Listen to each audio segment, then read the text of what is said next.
Hingga kini banjir masih menggenangi sejumlah wilayah di ibu kota Jakarta.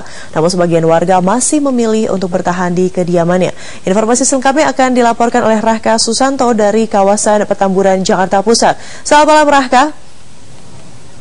Ya, Rahka, informasi terakhir yang kami dapatkan bahwa adanya pemadaman listrik terjadi di sana. Lalu bagaimana dengan proses evakuasi dan penanganan pengungsi sendiri, Rahka?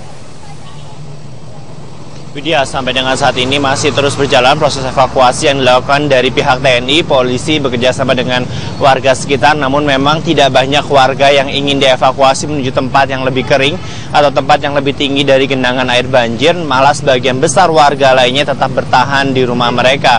Dari data yang kami dapatkan, total ada 10.000 warga yang rumahnya tergenang banjir, namun hanya sekitar 1.000 warga saja yang memilih untuk tetap mengungsi. Meskipun demikian, diperkirakan malam hari ini jumlah pengungsi akan masih terus bertambah seiring dengan sampai dengan saat ini banjir yang mengenangi wilayah di sekitar Jakarta Pusat, atau tepatnya di tempat saya berada saat ini masih dalam ketinggian 1,5 meter ataupun sedada orang dewasa. Nah, terkait juga dengan bagaimana warga yang bertahan di rumah mereka, sampai dengan saat ini warga mengaku masih ada pemadaman listrik sejak tadi siang.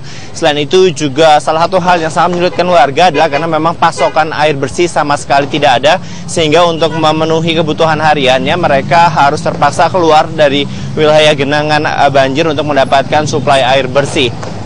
Sementara itu memang untuk warga yang berlalu lalang keluar dari sekitar permukiman mereka yang tergenang air menuju ke tempat yang lebih kering ini membutuhkan perahu karet, dan tenaga untuk menggunakan perahu ini sendiri tidak terlalu banyak, sehingga petugas pun kewalahan untuk menangani warga yang berlalu lalang untuk keluar masuk ke area permukiman mereka. Dan sampai dengan saat ini sendiri terkait dengan bantuan bagi warga yang berada di permukiman mereka, tadi saya sempat berbicara dengan pihak dari dapur umum sendiri, sudah menyiapkan sekitar 2.000 nasi bungkus. Namun nantinya penyerahan ini sendiri akan dibagikan ke setiap RT dan RW dari masing-masing wilayah, dan nantinya RT dan RW sendiri ini akan menentukan warga mana saja atau wilayah mana saja yang akan dibagikan oleh nasi bungkus ini. Oleh karena itu kemungkinan besar pembagian nasi bungkus ini sendiri tidak merata di setiap wilayah, dikarenakan memang mementingkan faktor mana warga yang lebih dahulu yang akan diprioritaskan untuk mendapatkan nasi bungkus ataupun bantuan lainnya. Sementara warga di pengungsian sendiri kini jumlahnya masih terus bertambah. Data terakhir yang saya dapatkan sudah hampir 1.000 orang yang bertahan di sejumlah titik pengungsian.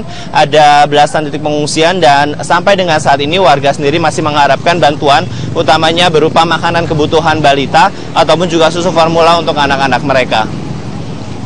Demikian Widya, kembali ke studio. Ya, terima kasih Rahka Susanto melaporkan langsung dari Petamburan.